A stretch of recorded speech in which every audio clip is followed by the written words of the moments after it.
Okay, so you can go to YouTube now. I close my microphone here, but whenever you have questions, you can ask me as yesterday. Okay, thank you.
Okay.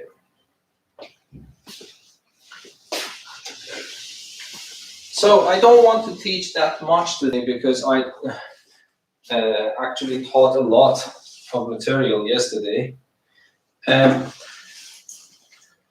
Still, everyone is not here, so let me just wait a little bit.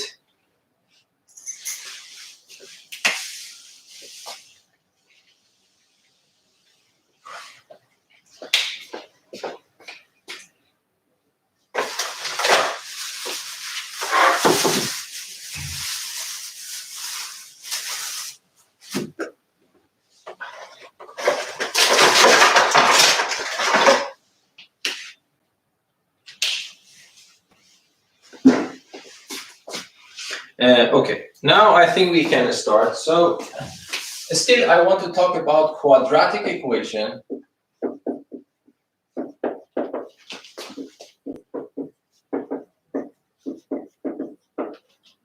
So continue.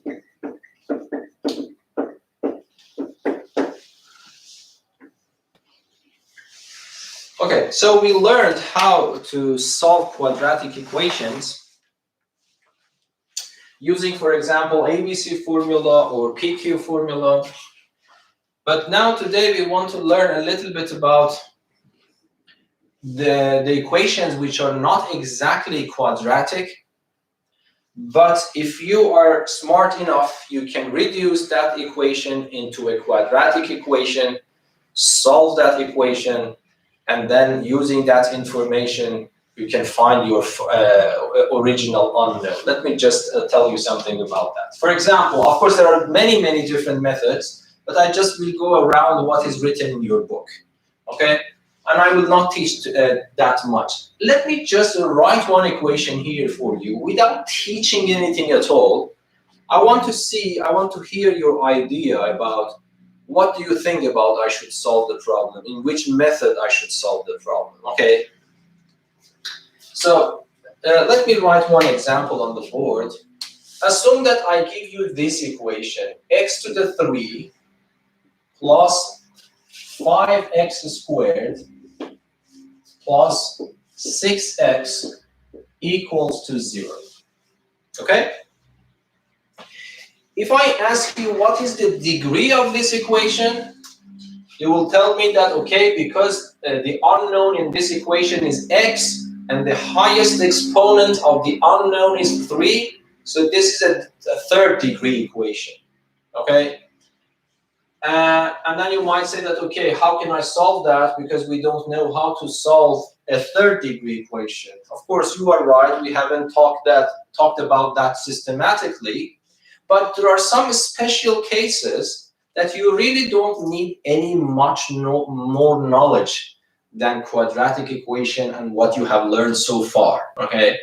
So assume that I give you this equation, even though I know this is a third degree equation, I want you to solve this equation for me. I want to test your understanding without teaching anything. Of course, I will teach about these things, then you will learn, okay, that's also one possible trick and technique to solve these equations. But before that, I want to test your understanding. How do you look at this problem?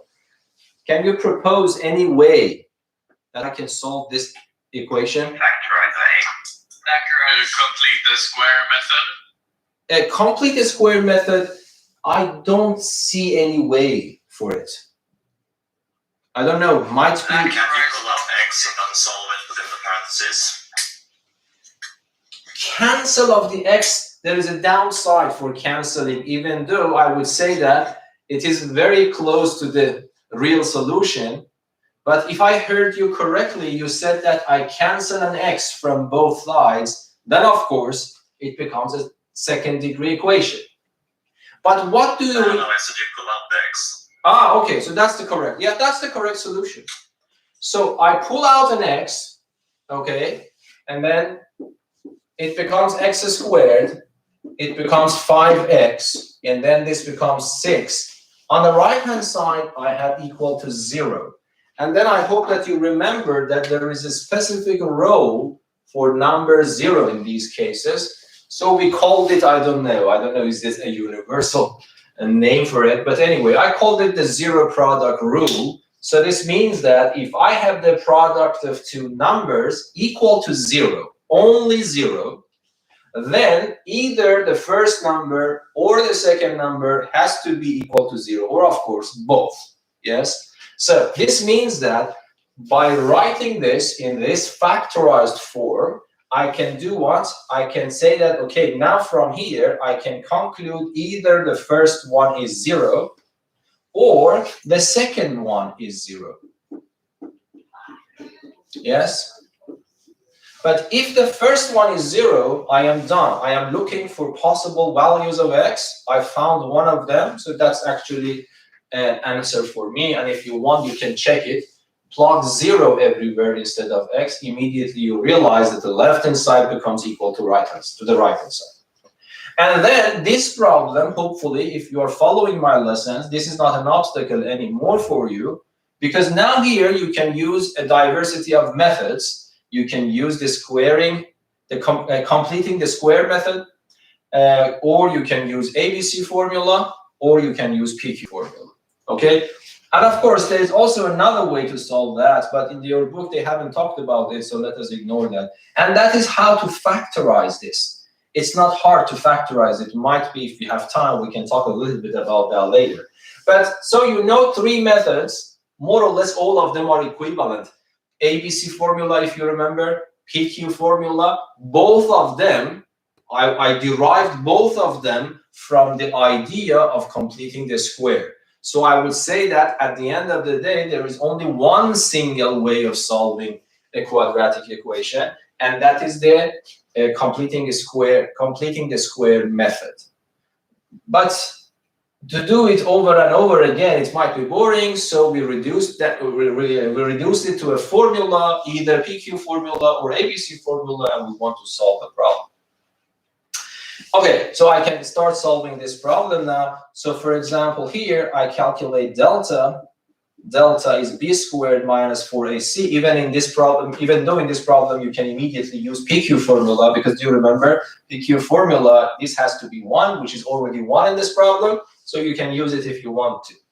Okay, but I always myself prefer to use this. So this becomes 5 to the 2 minus 4 times a is 1, c is 6. So this becomes 25, and then I have minus 24, and this becomes 1, and 1 is positive. So I will have 2 roots here. So minus b plus or minus square root of delta divided by 2a, minus b is minus 5 plus or minus square root of 1 divided by 2 times 1. And then the square root of 1 is 1. And then I can simply write it. Yeah, we can do it in our head. Minus 5 plus 1 is minus 4 divided by 2 is minus 2. And minus 5 minus 1 is minus 6 divided by 2 is minus 3. So if I ask you how many answers are there for this equation, you would say there are 3 of them. Okay? One of them is 0, one of them is minus 2, and one of them is minus 3. I just want to draw your attention to this point. If I just change this 0 to just 1, then this method will no longer work at all. And then the question is that, is there any other way to solve this if this is equal to 1? There is actually, if the degree is 3. For 4, we also have a formula. But for 5 above, we do not have any closed formula for solving these polynomial equations. Okay? So don't think that this is a simple problem. Okay? If I ask you which idea was the most important idea in this solution, can you tell me what is the answer?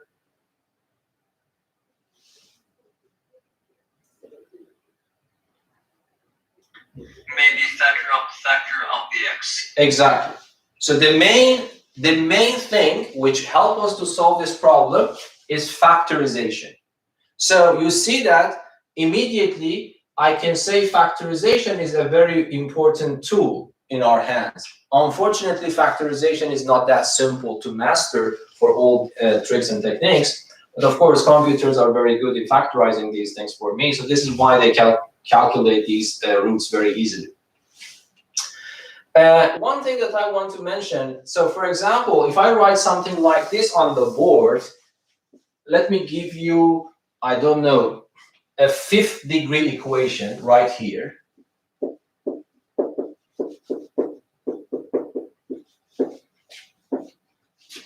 Let me put a 2 here, and then let me write 2 minus 3x. And then I put it equal to 0. Okay?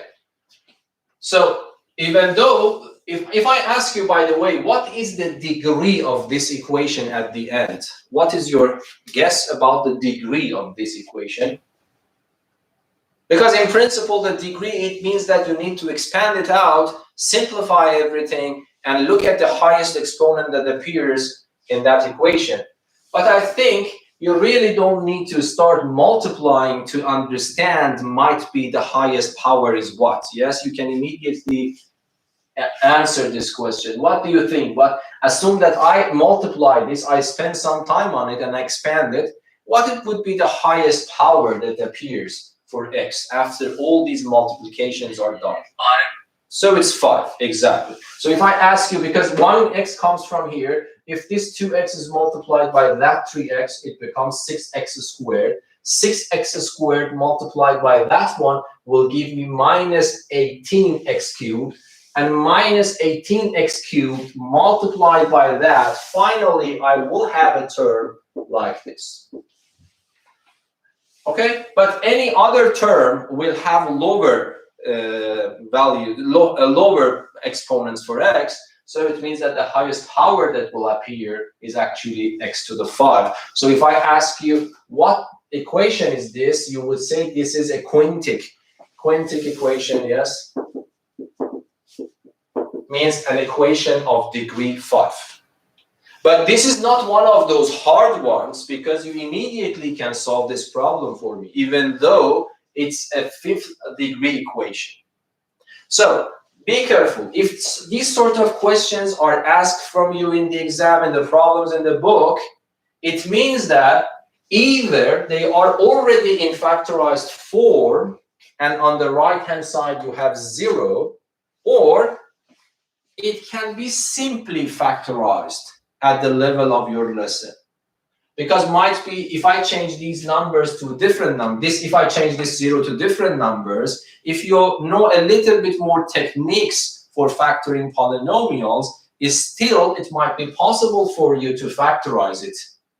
But this is not at the level of your lesson. So if you get a higher degree equation, one of the methods that you need to remember yourself about is factorization and using the 0 product rule. So for this one, this was one example. If I give you this, even though this is a fifth degree equation, but you can immediately solve this.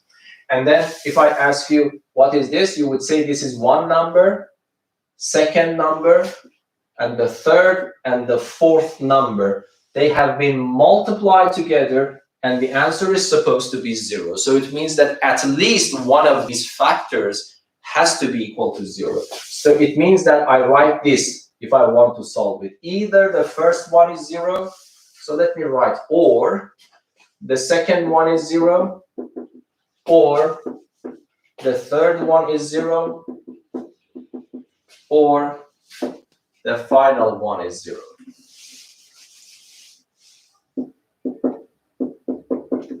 Okay, but if I ask you, if this one, of course, is a quadratic equation, but this is the simplest possible quadratic equation that even you can guess the answer. So what is x? Clearly, from this one, x becomes equal to 0. But this is a first degree equation, and even you learned about this when you were in Grund school, yes? So what is the answer? I move 1 to the right and then divide by 2. So the answer is 1 over 2. Okay? So, and then here I move 2 to the right and then divide by 3. And finally, I move 2 to the right. It becomes negative 2. And then divide by minus 3. The negatives are canceled. The negative signs are canceled. So I will get 2 over 3. So if I ask you how many solutions you see here, you say 4. So you see the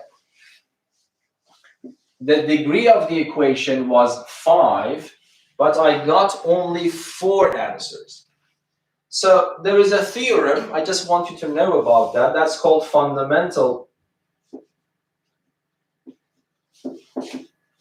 theorem of algebra.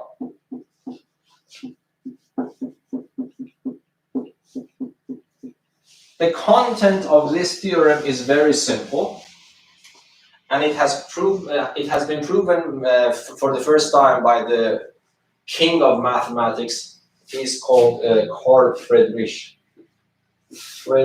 I think, if I remember spelling, Gauss. Okay? So he is called the king of mathematics. He's a 19th century mathematician, German mathematician. He was able to prove this theorem in his PhD thesis. So he proved that if I have a fifth degree equation, the number of solutions is at most 5. If I have a second degree equation, the number of solutions is at most 2. First degree equation is at most 1. Of course, for the first degree equation, it is exactly 1. But you see that here I have a third degree equation, and I got exactly 3. What this theorem tells you that it is not possible for the third degree equation to have more than 3. This is guaranteed by this theorem, yes?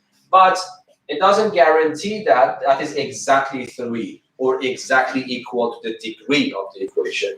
Here in this case, they exactly match the numbers. The number you got is 3 and the degree was 3. Here we got 4. Yeah, okay, but the degree was 5. Of course, if you want to count the multiplicity, then it becomes exactly 5. Okay, so what do I mean by multiplicity? Because you don't need to know about this, just for further information here. If I say x squared is equal to 0, x squared is equal to 0 indeed is also a zero product rule. Why? Because x squared can be written as x times x equals to 0. Then I would say that either the first one is 0 or the second one is 0. But both of them are the same number. So it means that 0 is a root of multiplicity 2. It means that it is repeated 2 times. If you consider this multiplicity as well, then of course you will have 5 solutions exactly. Okay, but these are just for extra information. I just wanted to know about this guy, and this theorem in case you are interested in a little bit more. But what I want you to learn is that it might happen in the exam or in the exercises. You receive an equation with higher degree. One way of thinking about those equations is Is it possible to factorize the polynomial and use the zero product rule in one way? So this is one technique that you need to remember. Okay, another technique today that I want to talk about is the method of auxiliary variable. Okay, this is very important. And this would be the end of the lesson today.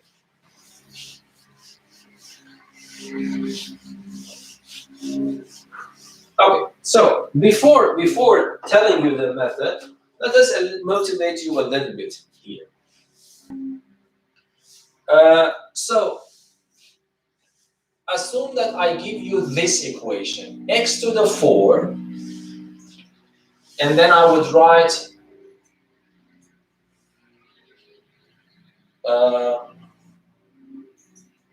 so let me just see what I can write for you here. So yes, x, let me write it in this form, 5 and then plus 4. Okay, and then equate it to 0. Okay. So yeah, take your time a little bit to think about this equation. Okay, so how you need to think about this? You say that, okay, I only know how to solve the first degree equations and the second degree equations systematically. So it means that if you just give me any first degree equation, I can solve it for you. If you give me any second degree equation, I can solve it for you. But anything beyond that, you need to know a trick and technique for that. So somehow you need to have it in your memory or solve some problems so that you can see. Or I don't know, somehow you need to implement these techniques into your brain somehow.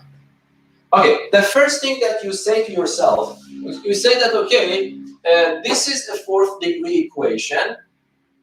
The first trick that you want to use might be is the method that I just taught you here on the board. You might say that, okay, I factorize it. Okay, this is not part of your lesson, how to factorize this, even though this is possible. So factorization is one method. So if you know how to factorize this, then you are done. Because when you factorize, this is a fourth degree equation. Of course, when you factorize, it might be still you are not able to solve it, because when you factorize, it means that you are breaking this fourth degree polynomial into polynomials with lower degree. Of course, if the lower degree is 1, you don't have any problem with that because you know how to solve. If the lower degree is 2, still you know how to solve. But it might happen that one degree is 1, the other degree is 3. And then still you have a problem, because even though you can solve the first degree 1, but still you don't know how to solve a third degree 1 in general. Okay, so even though factorization in this case will work, but this is not at the level of your lesson, so let us ignore that for the moment. Okay, before teaching you something, can you be creative enough to tell me what to do? The degree equation is 4, but this is not a complete degree 4 equation. What do I mean by complete? Because you see, I have x4, but x to the 3 is absent. Suddenly I jump to x to the 2, then x is absent, then I suddenly jump to 4 without any x's. So even though this is a fourth degree equation, but not a complete fourth degree equation, which could be quite hard. Okay?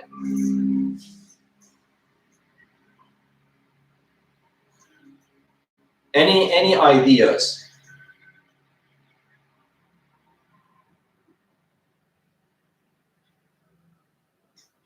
Maybe you move the 4 to the other side. Okay, let us check these ideas. Okay, so you need to defend it yourself. Okay, so you are telling me, let me move this to the right. Okay, then what? Just yeah. This is a brainstorm. Okay, whatever you think, you need to say. Let us check. That is exactly what happens in mathematics. Yeah, let me finish one sentence. In mathematics, this is how it works. the person who actually invented, or I don't know, is there any particular person to invent this method, because it's not hard anyway.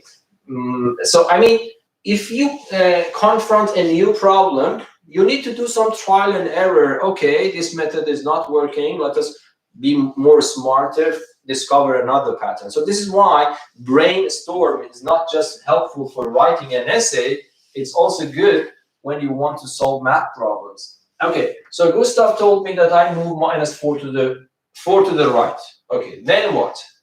You wanted to say something that I interrupted you. So. Factorize out to Okay, so that is also one thing that we can do. And of course, we are not blind-minded. Yes, we know something from the previous lessons. Might be this will help. Okay. Okay, then what?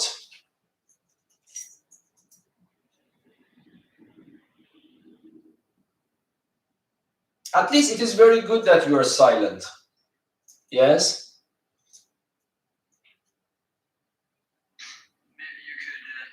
Use the ABC formula.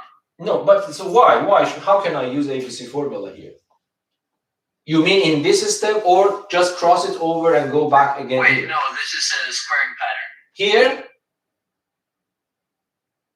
So the x2 minus 5.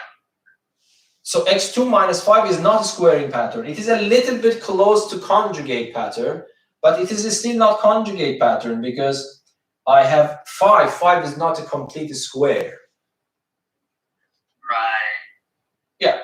So I want you to feel it, okay? Because if you feel the problem, where the problem lies, then when you see the solution, then you immediately will learn that. So hopefully you realize that might be some of you are thinking in this way. I have the product of two numbers is equal to -4. -4 does not serve me as 0, but might be I can find a way out of it. Might be you say that, okay, let us think in this way. x2 is 4, and x2 minus 5 is equal to -1. Is that understandable? Would you explain why? No, I mean that this is just a guess. I am just guessing. I have the product of two numbers is -4, so might be this one of them is 4, the other one is -1, because if I multiply these two numbers, then it becomes -4. Yes.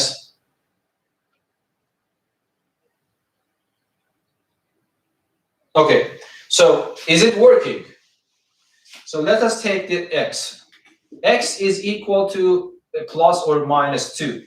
And then if I move 5 to the right, this becomes 4 again. Yeah, that I am fortunate actually. So x becomes plus and -2. So it is clear that if x is equal to plus or -2, yes, then the left-hand side, this becomes 4, this becomes -1. If I multiply them, it becomes -4. So actually, I was able to find at least two solutions. If you don't believe them, you can go back and test them. For example, let me check 2. 2 to the 4 is 16. 2 to the 2 is 4 times 5 is 20 with negative sign. And then 4 is just 4. And then this becomes 20 minus 20 is indeed 0. So what I got is correct. But can I be happy that I solved my problem? Yes, relatively happy, because I was able to find something. It's not a very, very, I don't know, uneducated guess. It's actually an educated guess.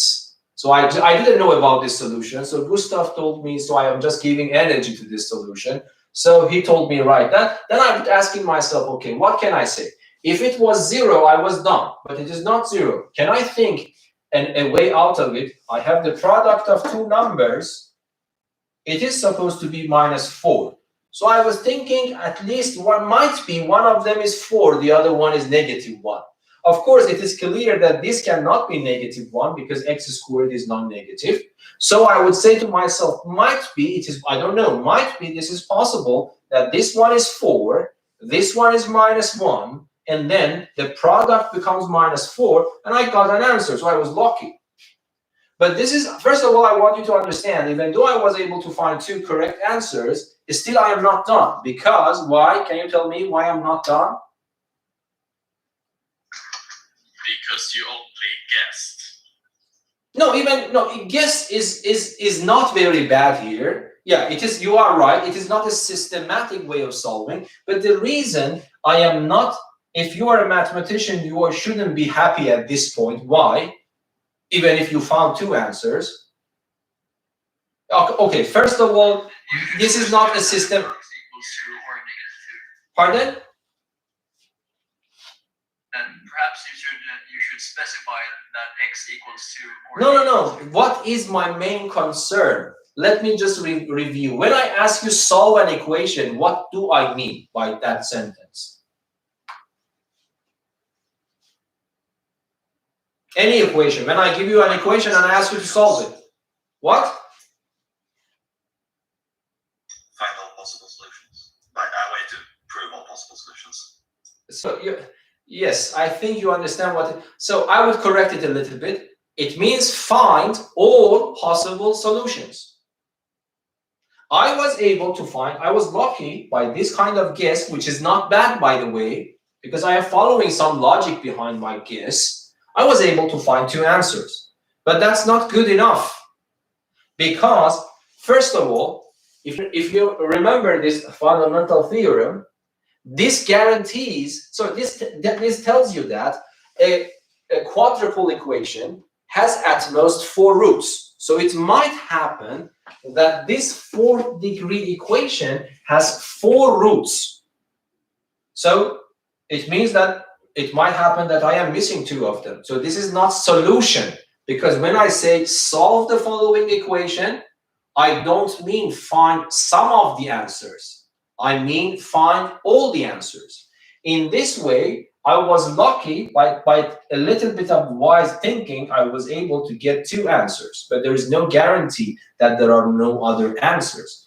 If I want to answer this solution, if I want to solve this equation, either I should find a way to convince myself that there are no other solutions here, and so this means that these 2 are the only ones, then I am done, even though it was based on luck a little bit, okay? But if I cannot, so one way is to do this, or to do it systematically in a way that when I solve the problem, I am convinced that there are no other solutions. So this is why, even though this method relatively worked, it is not solving the problem. This I want you to understand. And then you might ask, okay, is it possible to do some other guesses? So, but I hope that you understand that based on these guesses, if I change these numbers, then it is not clear that if I can continue this way. Okay, so Gustav brought this up. I followed his idea. It was not completely wrong. At least we got 2 answers, but this is not the full story. Okay, so if you don't mind, but you learned a lot of things. If you want to learn mathematics, these sentences that I talked to you about was actually very important. But don't worry, at the end of the day, I will tell you how to solve these problems, because usually you care about your points in the grade, in the exam, okay? Okay, let us go back to this one. So this method that we presented here is not complete, at least. Any other way that you can think about this? Try to... Yes? Could you name x in the power to 2 with another name? Yeah, who is talking? Abdullah, is that you? Yes. Okay, that's a very good idea. And that is exactly what I wanted to teach to you. This renaming a variable, we call it auxiliary variable.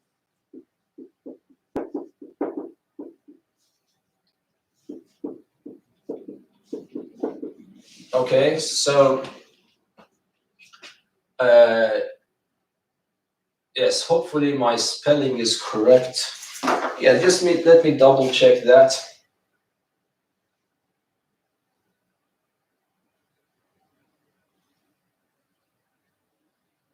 Yes, it's correct. And let me just pronunciation. Auxiliary. Auxiliary. Yes, that's correct. So auxiliary variable. It means that what Abdullah actually mentioned, let me just repeat it. X squared, he said that let us rename x squared a new variable. For example, I would say let x squared, I call it t. Okay? It's not, so this one, this new variable, you see, my variable is x. Now I am bringing in a new variable, and I will call it auxiliary variable. Auxiliary means something that helps you to do something, okay? Okay, so I bring it in and I call it, I say that x squared, whatever it is, I call it t. Then, if I ask you, if the name of x squared is t, what is the name of x to the 4? Can you tell me? If I tell you that I am naming x squared to be t, not 2t. This is a common mistake. Not 2t. T to the 2. Not 2t. Let me just rewind. If you are a little bit suspicious, yes, 2 to the power of. So let me just write it for you here. Because x to the 2 is t, if I multiply both sides by 2, I will get 2x squared is equal to 2t. But 2x squared is not my goal. If I ask you what is the name of 2x squared, you say 2t, I accept it. But I am not asking about the name of 2x squared. I'm asking about the name of x to the 4.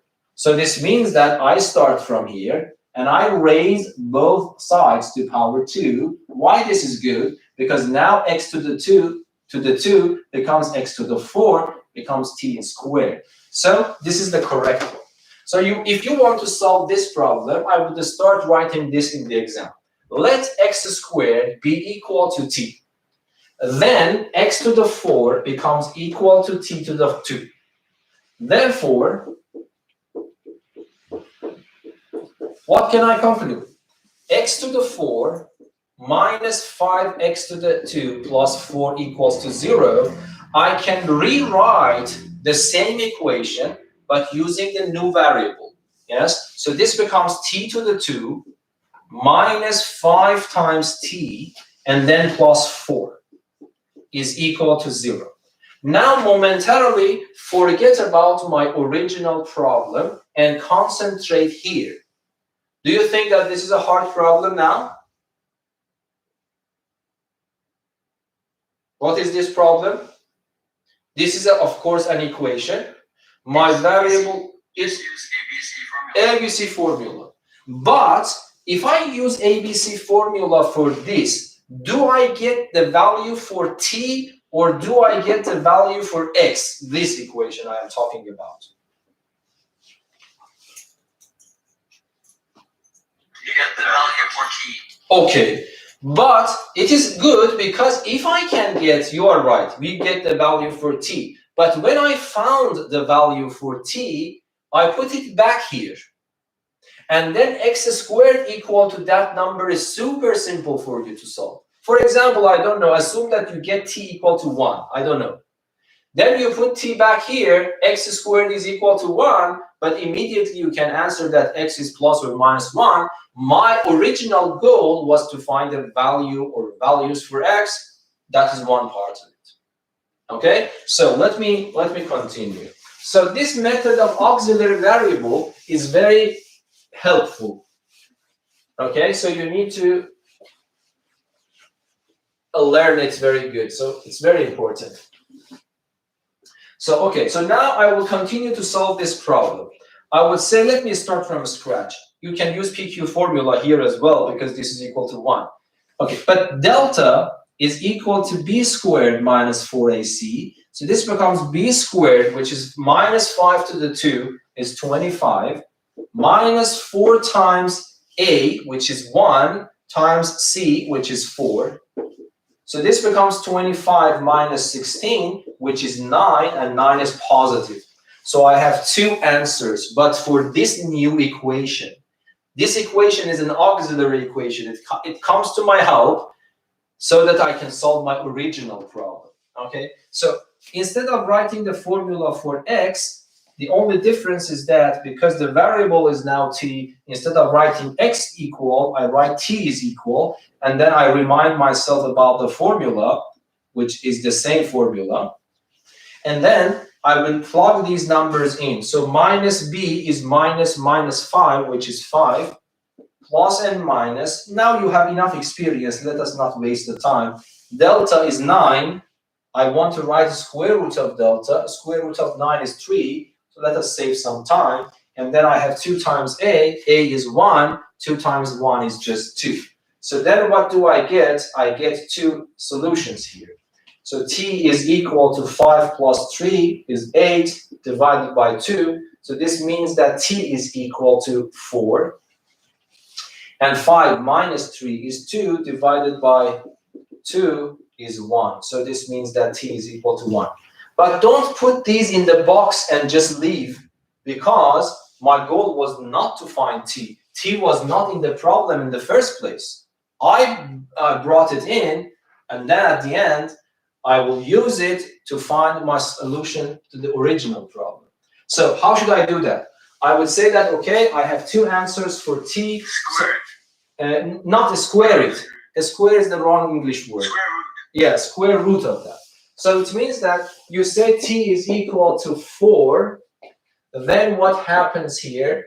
T is the name of x squared. So when you tell me that t is 4, I myself understand that x squared is 4. And then this is a simple equation. Even we learned this in Math 1C. So we take the square root of 4, but I remember to put plus and minus because the exponent is even. But the square root of 4 is 2, so I get 2 answers. But now I am completely on the safe side to put them in the box, because these are the values for x, and I am looking for x. And if you remember the way that I continued from Gustav way, so we got these 2 answers. So it was a good actually method because we were able to find those 2 numbers. But there is also one thing that we didn't consider. T is equal to 1. Okay, so t is equal to 1, then this means that x squared is equal to 1. The same story, yes? So x becomes plus or minus the square root of 1. So this means that x is equal to plus and minus 1. Okay? But I want you to understand that this is a complete solution. Why? Because if I ask you, are there any other numbers for t, you would say no. Why? Because we proved it. We proved that these are the only possible solutions for a quadratic equation. So if you ask me, is there any other t that I can find here? I would say no, we proved it before. So this is guaranteed that these 2 numbers are the only solutions of this. And then because x squared is equal to 2 is equal to t, so I have only this equation and that equation available, but both of them have, each one of them has actually 2 roots. So this is one way of saying that. Another way, I just want to talk about this fundamental theorem of algebra. Again, it is guaranteed that there are no more roots because this is a quadruple equation, 4th degree. According to that theorem, it can has at most 4. And I managed to find all 4 of them. So there is nothing left. So these are the only possible solutions. So it means that don't waste your time. You will never ever find another number, even in the world of complex numbers. We will talk about that later. You will not find any other number except these 4 numbers you see on the board. So anyway, this method of auxiliary variable is really important in mathematics. It sometimes saves you a lot of time, or tells you, okay, you need to broaden your point of view about the problem, yes? This is a quadruple equation in terms of x, but you can view it as a 2nd degree equation in terms of x squared, yes? Instead of x4, in your head, you can imagine it in this form. So if I ask you, this equation is a quadruple equation in terms of x, 4th degree equation in terms of x, But if I change my perspective from x to x squared, then it becomes a second degree equation in x squared. So this idea, when it comes to your mind, you should be able to solve this problem, okay? Is that clear? Okay. Now let me give you another example, okay? So let me call it number 1, and let me call this number 2, then I will stop here. I will continue a little bit tomorrow. So number 2, for example, let me write this. Do you think this also works or not? X to the 9 minus 2x no, let me write it 6, and then let me write it 2, and then let me write plus.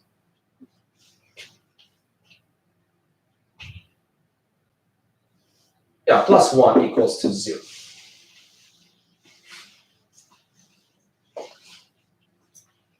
Okay.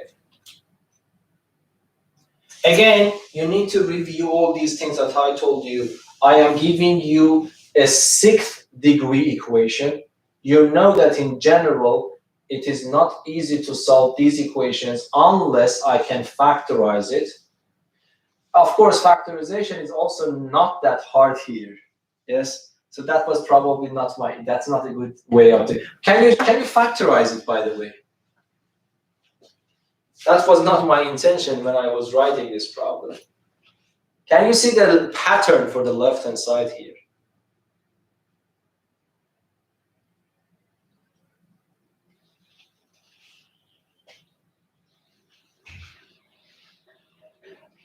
It shouldn't be hard because you have 2 patterns. When I talk about patterns, you have only 2. One of them is the conjugate pattern. One of them is the squaring pattern. When I insist that this is a pattern, it is clear that it's not a conjugate pattern, yes? Because conjugate pattern has 2 terms involved, the minus sign in between, and 2 complete squares. Clearly, I have 3 terms involved here. So it's clear that this is not a conjugate pattern. So what is left only for your lesson, there is only one more pattern. And what is that? The squaring pattern. Now, can you see the squaring pattern is indeed the case here? Or is it? No, sorry, it is not. Sorry, I was confused a little bit. So can you turn? So this is the wrong term. Yes, you see why this is not a squaring pattern. This is also good. I have 3 terms, so I get suspicious that this might be a complete square pattern. I have 2 complete squares. It becomes more powerful, this idea. Yes, but I go to scratch paper. I take the square root of this, it becomes x to the 3. I take the square root of this, it becomes 1. But when I multiply it by 2, what happens? It becomes 2x to the 3.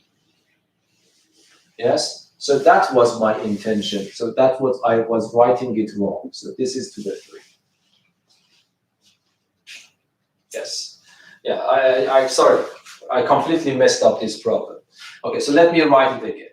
I write this problem for you equals to 0, and I want you to solve that. Okay, how can you solve this problem?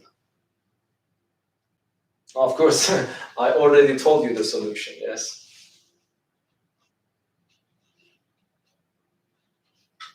Can we use an auxiliary variable?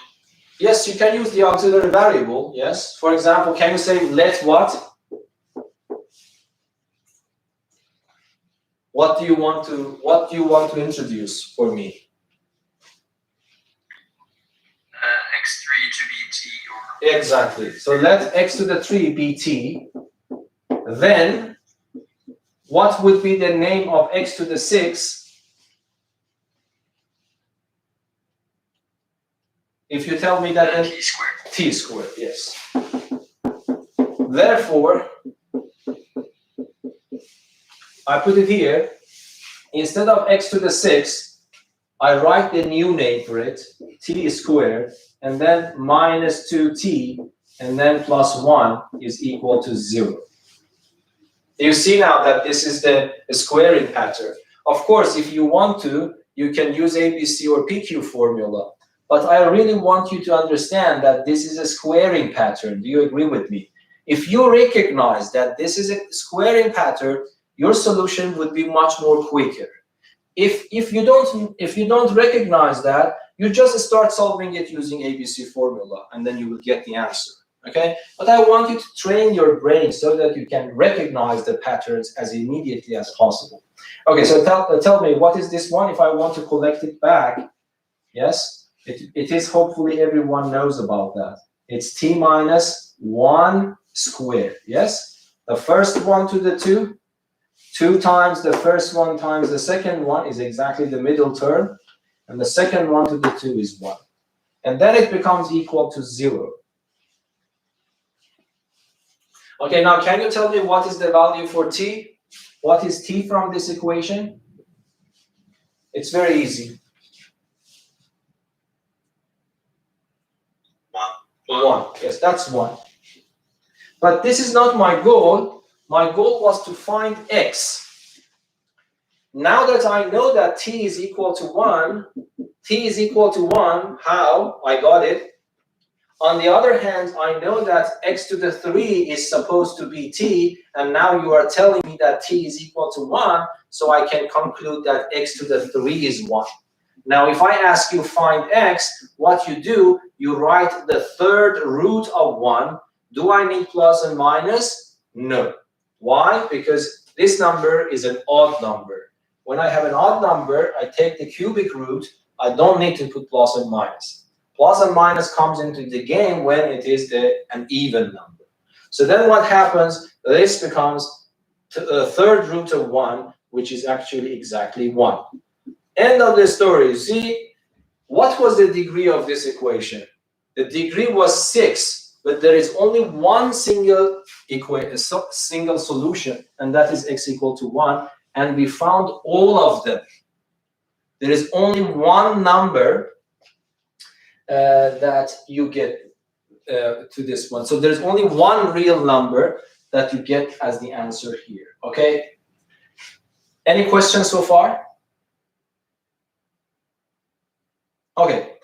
And let me review a little bit from the previous lessons. Assume that you have GeoGebra and you want to solve and confirm that that is the only solution. Can you tell me what to do? For example, assume that you have opened the application of GeoGebra. What do you do with GeoGebra to confirm this graphically? So you write it as a function and then you look for the intersections. No, this is a vague idea. So you say that in mathematics, please try to be very precise. Okay, you told me that I write it as a function. Yes, I buy it. So you mean that you type something like this in GeoGebra, and on the right, on the window, on the display, you will get a graph. And you talked about intersections. Okay, you need to be more careful when you are talking in mathematics. Can you complete it yourself? Intersections of what?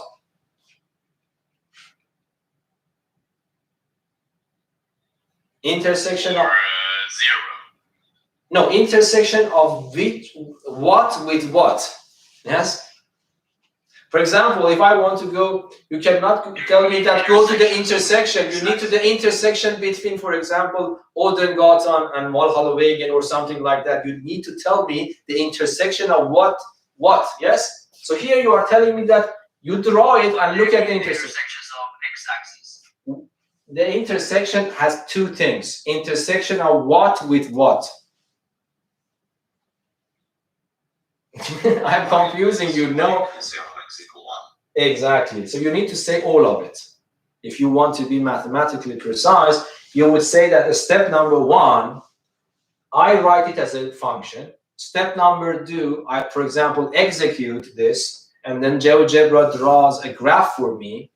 And then I try to find the intersection point or points of this graph with the x-axis in GeoGebra.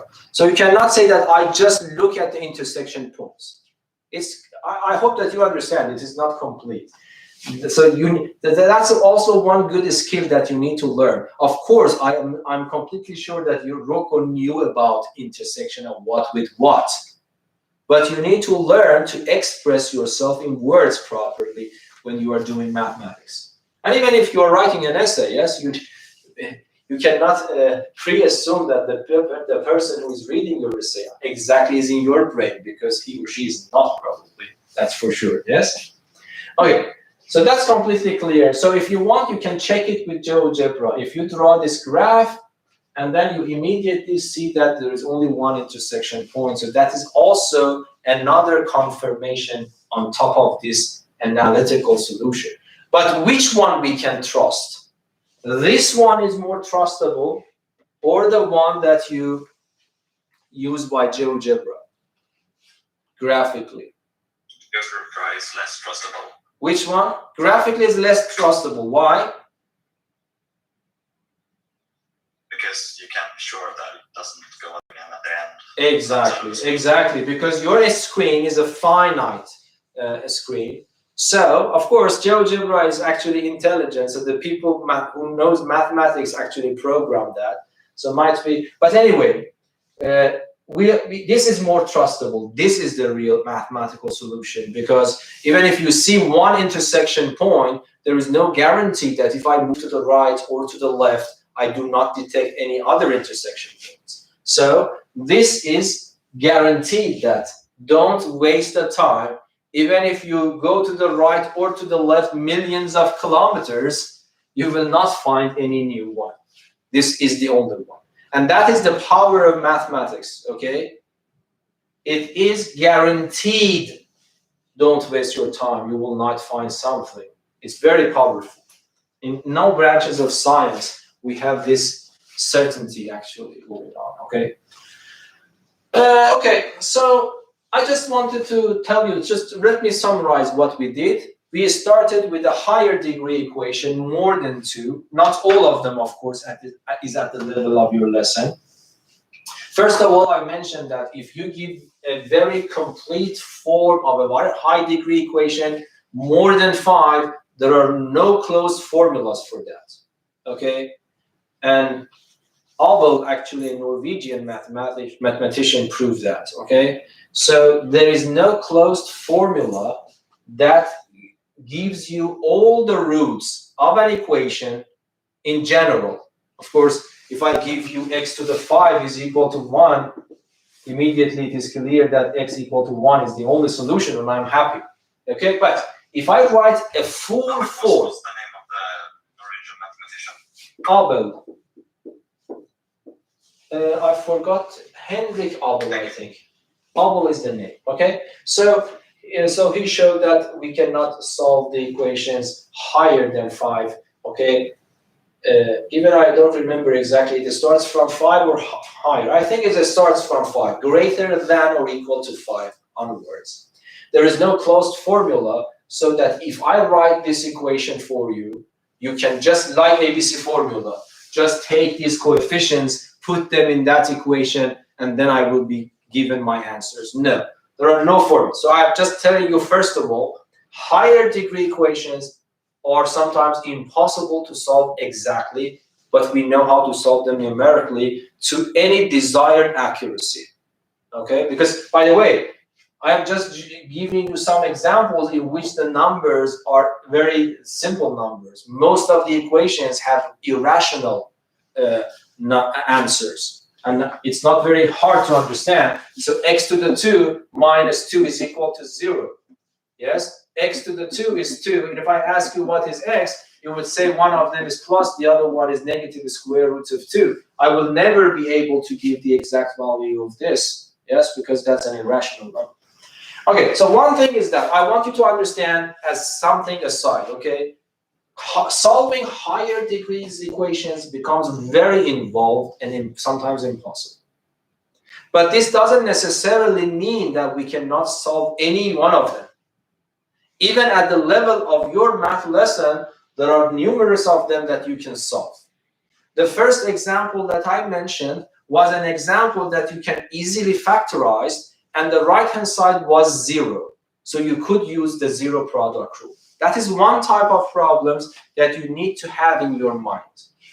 Another type of problems is this, that even though the degree is higher than 2, but renaming it, introducing an auxiliary variable in, will help you to reduce the form of the problem into a quadratic equation form and then solve that one.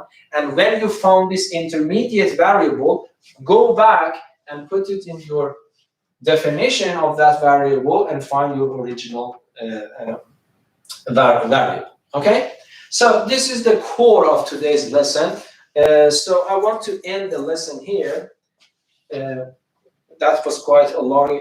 When I reach home today, I will write on a Schoolsoft again which pages on the book you have to read. These are discussed in the book, but on different pages. So I'm just not following exactly the same order. So in order for you not to be confused, I always write on a Schoolsoft. Okay. So when this lesson ends, do you know?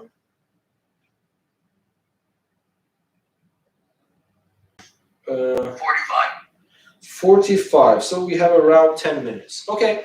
So thank you for listening. Let me end this live stream here, and we will be in Zoom. If you have any questions, let me know. Otherwise, we can end the lesson.